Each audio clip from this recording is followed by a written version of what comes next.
Hello everyone. This is week 4. Let's jump right in, shall we?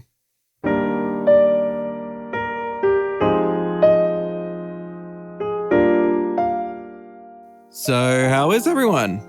I'm doing fine. I've been trotting along this week. I'm doing random stuff in between the comic, but it's been good.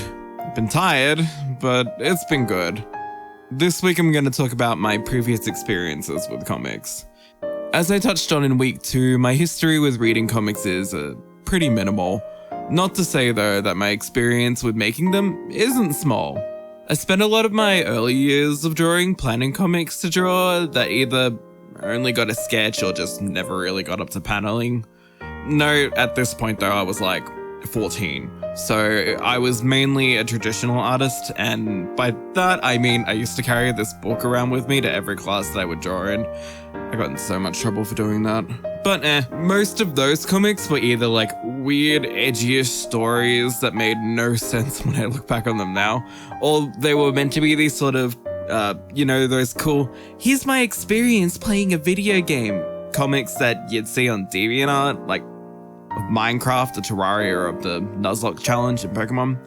Though it wouldn't be averted to the idea nowadays. I like those videos where people talk about replaying old games they used to play a lot as a kid. I'd put some examples of what they would look like on the screen, but sadly I don't actually have access to any of those books right now because I've stored them in, storage. So they're kind of annoying to get. Later on, when I was a little more confident with my digital art, I honestly only really made dumb comics, of dumb jokes, mostly of me and my friends Utos. So this is around 2013, 2014 for context. Nothing super serious, but it was more just me messing around with Clip Studio's comic tools, since that was all new to me, because I'd just been introduced to Clip Studio, transitioning from Paint Tool Sci. Later on down the line, I used to try and make my own 4-comers, which is the 4-panel comics of my OCs for fun. Nothing super interesting, once again, mainly jokes, because I like to make jokes. I like to think I'm funny. I'm a funny person. Maybe. Come again a few years later, during my game art and development course I was taking, one of my teachers actually got me a job as a comic colorist.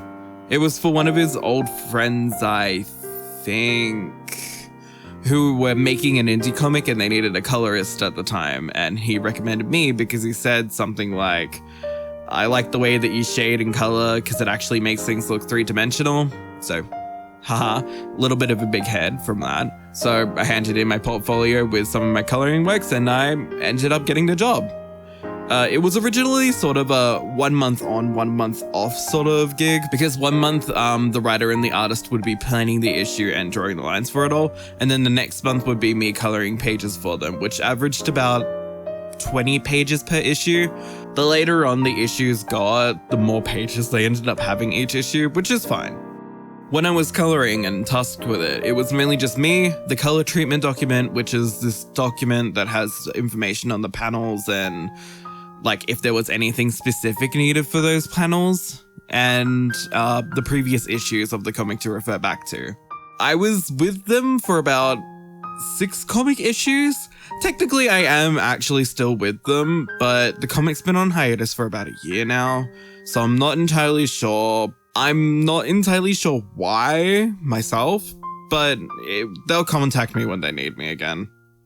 Oh, yeah, and I got paid for this job. I would not do something, especially with that amount of work, for free for somebody else. Other than that, though, a lot more of the comic stuff that I've done after that and in between it was just unfinished one-shot pages of random ideas, or black and white comics of me testing out manga-style stuff on a single page, because apparently that day I just felt like making a comic page. That happens a lot, by the way. This week was less discussing things and more just me talking about myself because, that was kind of the topic. And it was a little bit of a shorter video rather than the other week's ones, but hope it gave you all a little bit more of an insight on me as a person, I guess? Well, anyway, next week's video is going to be slightly different from the others because I'll be talking about my 3D backgrounds and how I make them and use them. So I hope you all look forward to that, and I'll see you all next week. Bye.